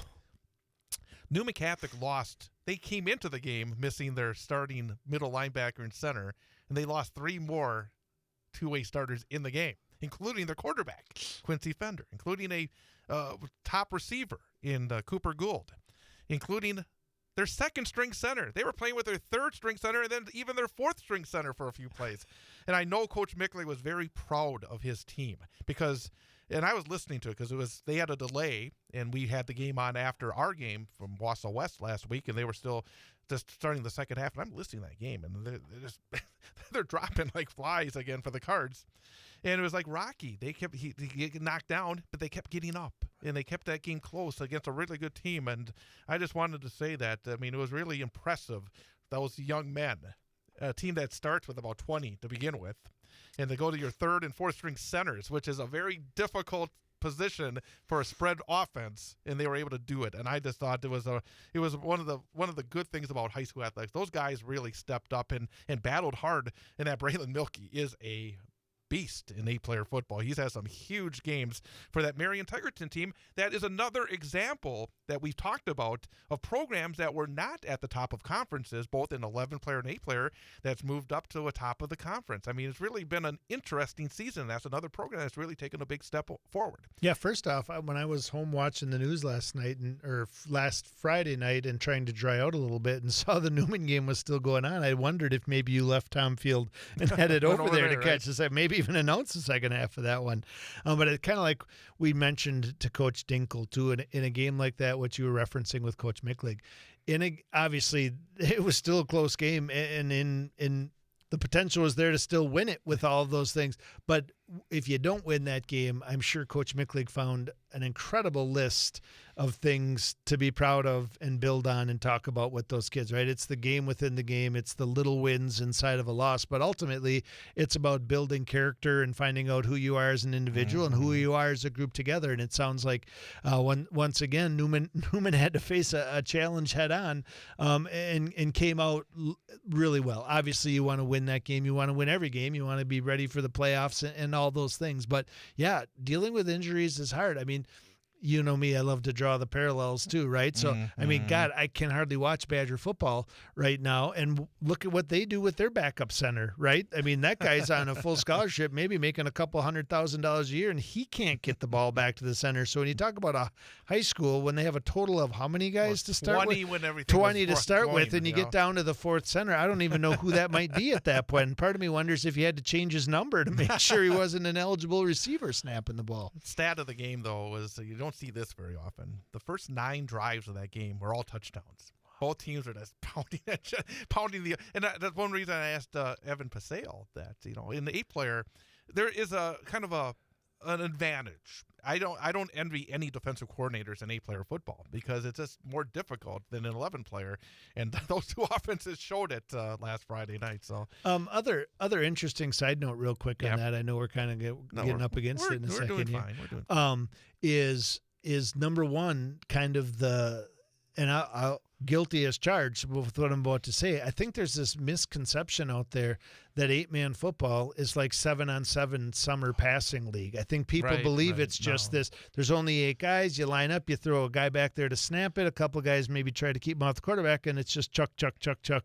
So I thought it was really interesting to, as we read through the stats week to week, have Coach Micklig and some of the Newman student athletes on. But even what Evan said, that you see more running the ball, and you look at these rushing attempts and totals of the game. And then the other thing that really struck me was the strategy, right? Yeah. He said they're trying offensively to bounce the ball to the outside, because once you get outside, it's almost always a touchdown, which is probably a little bit of a stretch. That's the way it used to be, right? To be honest with you. Right. That's and then, I mean, obviously in all levels of football, those outside players' job is to force it back inside. Right. But generally in high school football and other ones, your job is to bounce the ball to the outside. You do not want them to be able to run between the tackles, right? So just an interesting strategy piece in running the ball. They're trying to force that ball back to the inside, whereas in 11-man football, you're really trying to get that football to the edge and making them run east and west instead of north and south for as long as possible. And there are a number, interesting parallels. And there's a number of a variety of offenses in 8-player that one wouldn't think. And I think in some ways it's more variety than sometimes in 11-player football. And also there's been such an influx of championship-level coaches in the last 5 years or so. We've seen a lot of the programs. Mentioned Hurley. Yeah. I mean, now they're Scott 8-player, Erickson, and they had been an 11-player. I mean, I think it was a couple years ago that they beat Edgar in the playoffs, right? I mean, now they're 8-player, and they have a coach like Scott Erickson. You have Terry Lobby, the state championship coach from last season from Owen Withy. I mean, you have a lot of these that have won big in 11-player, but their schools and the enrollment have gone down, and they're still coaching. And that's been one of the big changes from when Newman first came into 8-player, because I think when Paul Micklig went in there, he was able to take advantage of the work that he and his coaches do and make a lot of these other people say, hey, we're going to have to be better. And I think a lot of the whole level of 8-player has gone up significantly in the last number of years. I think kind of make the analogy, right? I mean, for a long time, Coach Micklig was playing chess when some of the other coaches were playing checkers. And I think you're right. I think the strategy plays a huge role. And kind of like we mentioned with Coach Dinkel too, people are now stealing, right? People are now seeing what these really good programs are doing that's working. And they have their own 8-man coaching clinics now too. So you go and you learn these things from these other coaches and talk about building it.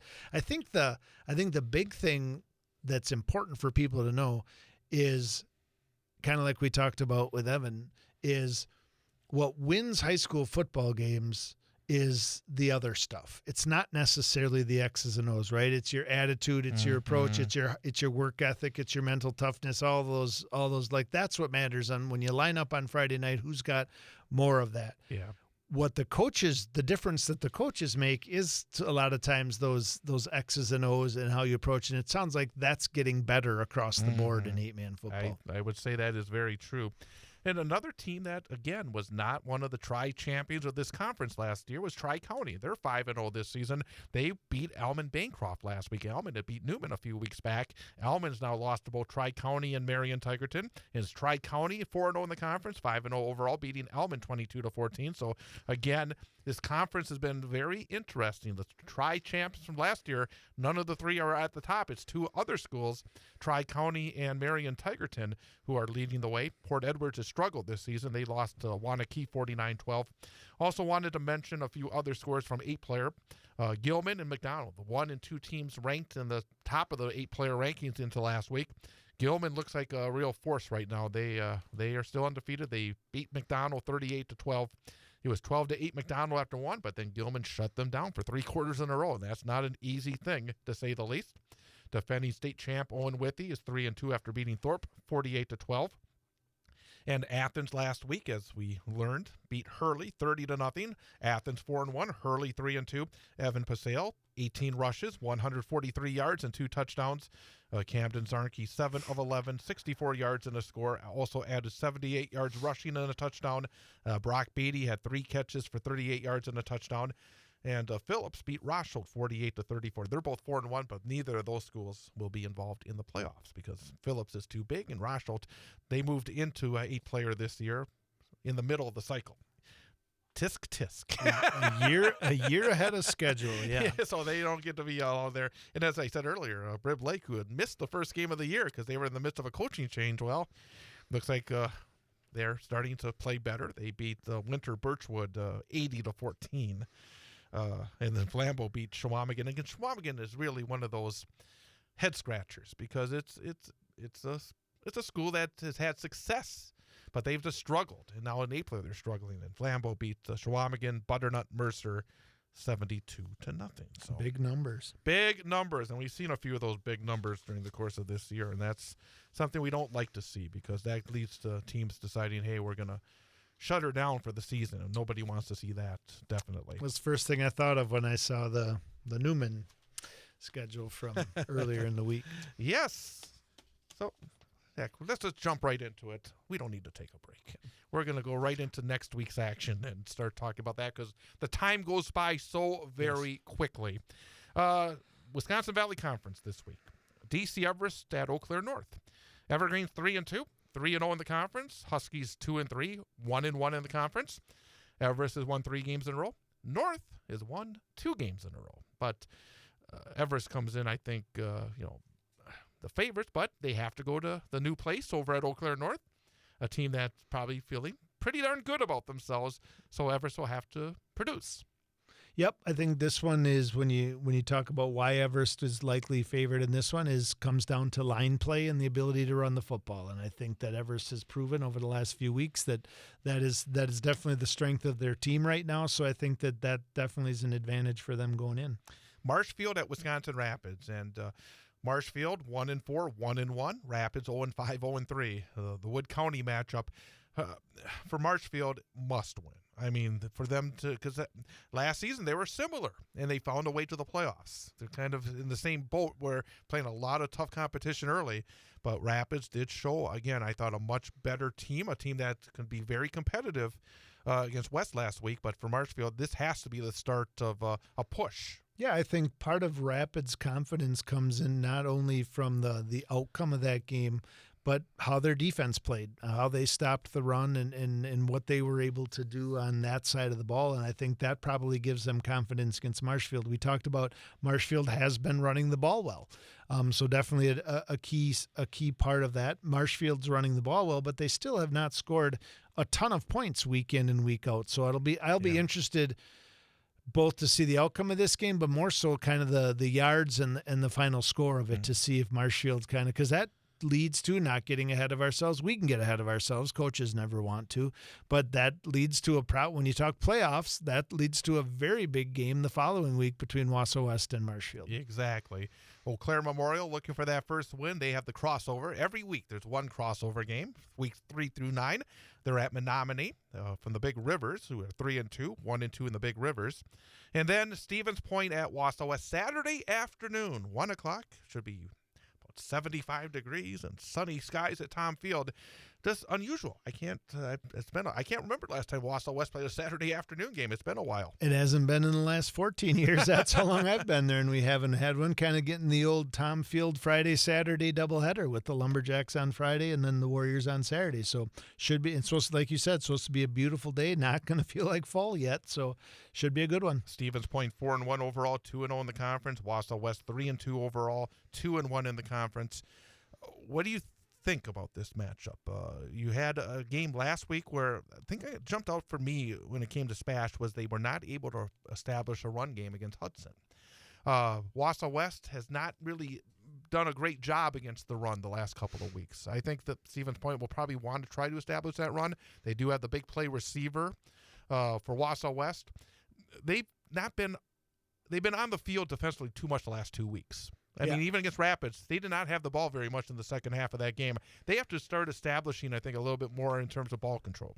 Yeah, I think on both sides of the ball for West, I think this is a huge challenge. I think we know Spash is a good football team. Last week was the first time they were really challenged, and Hudson got the best of them. They did shut out Hudson in the second half. I'll say that much. Yeah, 24 points came in the first half. Yeah, but I think it's a pretty simple game plan. I think what's Spash's coach's name again? That's a good. Put you on the spot there too. But anyway, kind of what he's done offensively has been a challenge for Wausau West over the last few years. So I think he comes in probably with what he believes a good game plan. And I think the big thing for Wausau West is last week in that game, in particular in the second half against Rapids, was there was a lot of bend and not break. But like you said, it kept their defense on the field a long time. So I think in order for West to be successful on Saturday, they're going to have to possess the ball. Like Ryan Eichenberger. Thank you very much. Yeah, they're going to have to possess the ball on offense, which means they're going to have to run it a little bit. Obviously, I think they've been really efficient passing the ball, but we also know that usually is combined with the ability to run the ball and mix things up, move Joe out of the pockets and play action stuff. So I think that Spash is probably definitely looking at this as a get-right game after their first tough loss or challenge last week. And I think Wausau West, like we've talked about from week to week, is still looking to kind of establish that personality and who they could be moving forward. So we'll see if this is the week. And I was actually thinking today about Ryan Eichenberger and Matt Johnson, this game, maybe the winner. Asking them next week. Hey. Earlier, I was, I'm always thinking. Yep. But I haven't gone deep enough yet to say for sure yet. All right, coaches, I'm sure they're both listening right now, so they're on notice. But maybe I think it might be a good idea. So, but again, there's other choices that we still have to get, obviously. Absolutely. But Great Northern Conference, Mosinee at Tomahawk. Talk about this is one of the highlight games of this week in Central Wisconsin football. You got Mosinee 3-2, 2-1, Tomahawk 5-0, 3-0. Game being played in Tomahawk. For Mosinee, must win if they want to get the conference championship. For Tomahawk, boy, if they win this one, it's going to be tough to slow them down. Yeah, I think when we talk GNC football, I don't think I will ever feel comfortable considering Mosinee to be a true underdog in a game. I know. Based on who they've been the last many years, as well as knowing what Shreve Stoffel is capable of. I do have to say, Tomahawks has their resume at this point is impressive enough, and it's not just the wins or the outcomes. If you go back each week and look at the stats, it's balanced. It's more than one guy. It's guys on both sides of the ball having big games, but it's not just one guy doing it. I mean, their quarterback's consistent. Their running backs from week to week are changing it up and rushing for 100 yards, whether it's Riley or the other one got the Riley on defense. So I think they've established, being at home, and now that I've said all of this, I think Mosinee's probably feeling pretty good about their win, because usually I jinx things or mess it up. But I just can't help but feel that Tomahawk's resume right now looks in such a way that I think you almost have to believe that they would be favored in this game. And their defense has been the biggest thing that's jumped out to me. Give up just 10 against Wausau East. To give up no points against Rhinelander on the road last week. I mean, those are impressive numbers against a couple of the bigger schools in that conference. Right. And they're playing tough. They're well coached, and they recognize how big these wins in these games are, and nothing seems to have slowed them down or phased them yet. Friday night, I will be at Tom Field as Wausau East will take on Medford. 6:35 airtime right here on 98.9 WXCO.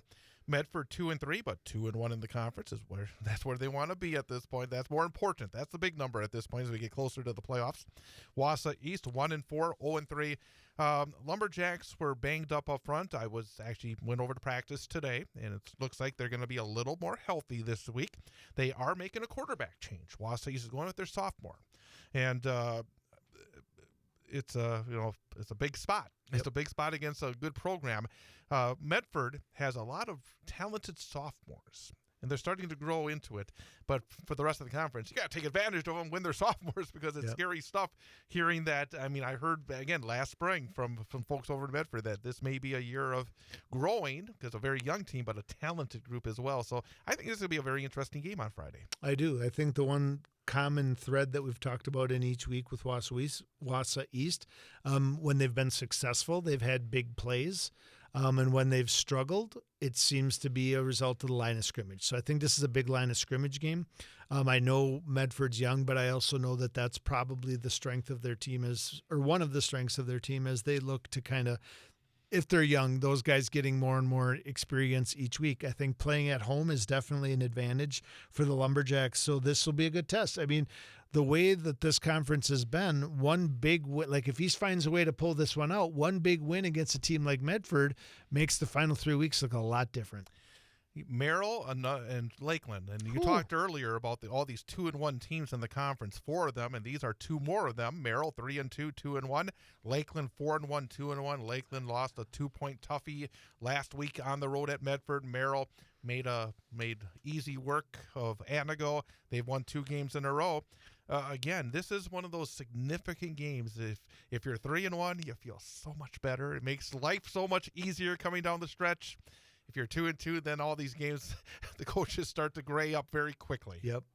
And I think if you'd have told us at the beginning of the season that the Week 6 matchup between Merrill and Lakeland was going to be so impactful or meaningful, we'd have probably chuckled a little bit. Yeah. But I think this is a great game. We talk about at the end of the show, what game are you really looking forward to this week? I think this might be it for me. This is probably the one that I look at and say, this is going to obviously clear up that playoff picture a little bit in the race for the championship in the GNC.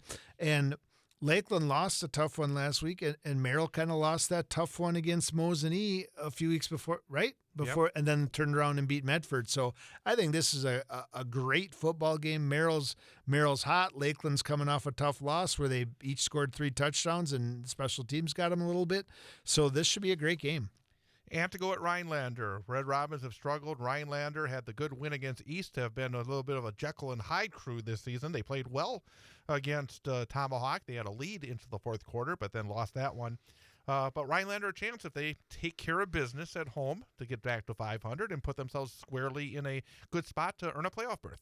Yeah, obviously Anago is struggling this year, kind of looking for that win. Being at Rhinelanders, probably a tough one for them as well. So definitely a get-right game for the Hodags as they go down the stretch. CWC Large, and start with the marathon game. We talked again to Coach Vince Dinkel. They're 2-3, 1-2 in the conference. Wyowega Fremont, usually a very tough opponent. 1-4, 0-3, battling some injuries. But for Marathon, a chance to get back-to-back wins and put themselves in that position again with tough games. They got Stratford coming up next week. They got Wittenberg-Burnhamwood after that. For Marathon, at home against a struggling Iola, must win.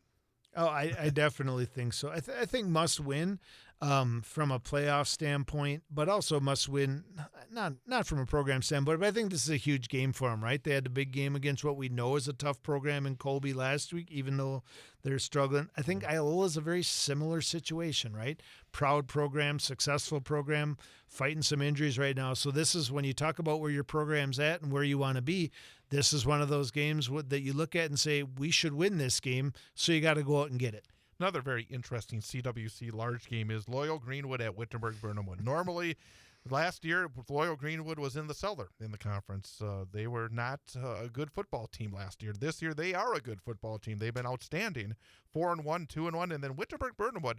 Boy, I don't know if there was a hangover from the overtime loss to Stratford 2 weeks ago, but for them to lose by 3 scores at Spencer Columbus, a bit of a head scratcher. Yeah, I'd be interested to know what exactly, you know what I mean? Who knows, injuries or what the case might be, but I'm certainly knowing who they are traditionally, knowing the names that are still on that roster, knowing that they're well coached. I would certainly not get willing to write Wittenberg-Burnhamwood off on this one, but Loyal Greenwood comes out of this game with a win at Wittenberg-Burnhamwood, and I think we start having to talk about what their postseason might look like. But Whitburn must win. Yeah, at home, absolutely. Got to win that football game. Amherst undefeated back home against Spencer Columbus. Spencer Columbus, again, we mentioned they were tied at half at Stratford earlier in the season. They beat Wittenberg-Burnhamwood last week. Much improved squad as well. Again, it's been a year where, like you said earlier, some of these schools are just rising up from the bottom of their conferences.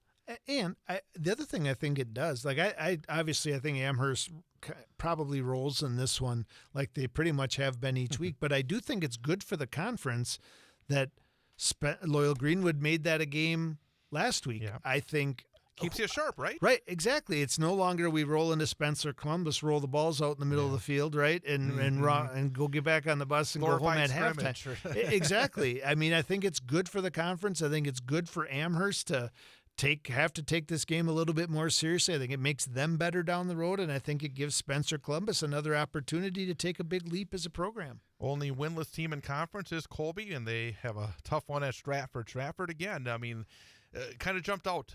scoring 40-plus points last week. You add a little offense to what they bring defensively. That makes, again, a team to keep an eye on. Yep, and more, unless Colby got really healthy and does something crazy, I mean, Stratford will be 4-0 in conference after this week, and things we talked about earlier in the season kind of start to turn around for them, and they can kind of build up as they head into those couple big games at the end.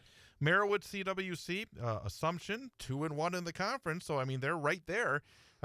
Getting that third conference win will not be easy. They go into Edgar this Friday night. But Assumption in their final year in 11-player football to get those couple of conference wins. And I'm sure they would like to leave 11-player with a playoff berth, and they put themselves at least in a position. But finding those extra wins is not going to be easy. I say this is probably not their week, but we've talked about this earlier as well. This is their last year of 11-man football. These seniors that talk about it. So, I mean, they're not going to probably be able to talk about beating Edgar, but they can sure talk about how they competed against Edgar and maybe had one of the best outcomes they've had in a while. But Edgar definitely rolling, and it's going to be a tough defensive battle or tough offense, tough on Assumption's offense, I would imagine. This is a week where it feels like the top three are facing maybe the bottom three in this conference. You got Pittsfield, who has not won on the field. They won a forfeit game because Rosholt left the league. They're at Abbotsford, and Abbotsford's they started off with that loss. It looked bad back in week one when they lost to Loyal Greenwood. Yep. Thought, how did they lose to Loyal Greenwood at home? Well, then Loyal Greenwood has said, hey, we're pretty darn good. But this Abbotsford team, and again, we talk often about their run game, but again, the number that jumped out last week was the way they stopped the run. And that says a lot right there. Stop the run. And then I think with the other thing I've noticed, it seems a little different. I wish I had Coach Nat Miller back here to ask him the question too, but it looks like not only do they continue to run the ball really well, which means they have a really solid line, but it looks like they're getting a lot more rushing yards out of their quarterback as well, which I think means their offense is probably a little more dynamic than it's been in the past. So tough matchup for Pittsfield this week. Armadale at Pacelli. Armadale 4-1, 2-1.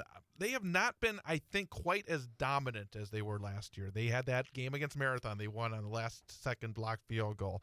And generally, they have not been, I think, at the same level, but they're winning football games. And then Pacelli, home this week, got that win against Iola on the road last week. And again, if they want to find a pathway, and that's for some of these teams, the pathway to the playoffs, this may be a game that they can target. Yeah, and I kind of take this one back up to the Spencer Columbus Amherst game, right? I think Pacelli is showing signs of life and making this potentially, I mean, probably not a win, but potentially more of a competitive game than maybe it's been in years past. So it should be interesting to see what kind of fight they put up. 8-player, Newman will not play this week. They get the forfeit against Menominee Nation, but in a sense, maybe not a bad thing for Newman after getting banged up pretty bad themselves last week. Tri-County is at Rosholt, and again, Tri-County undefeated. Rosholt 4-1. A pretty good non-conference game because Tri-County, Boulder Gresham forfeiting their season. That between Menominee Indian and Boulder Gresham, that means two of the teams in that conference are forfeiting all their games. Yeah. That's not a good thing. That is tough. Alman Bancroft at Wild Rose in a significant game for those squads as they try to work their way into the postseason. We mentioned earlier when we talked to our student-athlete guest, Athens, home against Chequamegon Butternut Mercer in homecoming. Phillips at Flambeau, 4-1 against 5-0. Very significant game down in that part of the state up north. And Hurley is at Washburn as well. But we got about a minute and a half left. Again, we're week 6. I mean, in fact, with the 8-player, there's only 3 games left going into this week. I mean, their playoffs start a week earlier. And for the 11-player, I mean, we're coming down the stretch. Yeah, I think it's an exciting week. I wish it were cooler. I wish it felt more like fall. Yeah. But I look at it and I think like there's definitely some wins or games that are expected that it probably isn't. There isn't a lot of intrigue involved in. But as we get through these games and you get to those final 3 games, those big matchups that haven't happened yet start to come into focus and kind of make each week moving forward kind of that much more exciting. Once again, very similar to last week, I'm very interested to see how the GNC matchups go. And we're going to have to dig a little bit. I think maybe take a little time here within the next week or two to look at this new playoff because it is different. And I think it would be a good idea to talk a little bit about it. It would be a good idea for me to figure out what it's all about, too. So that's going to be a project for myself here in the next week. So I think that'll be something we'll talk about as well because it is different this year. Yep, for sure. Significantly different. So Well, we're going to have a fun week again, and we'll get another coach next week and another student athlete. But thanks to Vince Dinkel and Evan Paseo for joining us. And any final words here before we wrap it up? No, I thought both our athlete and our coach were fantastic this week. So great job picking them this week, Chad. And looking forward to Friday and Saturday this weekend and getting back here next week to talk about it. And we will do that next Wednesday. Big High School Sports Show, WXCO.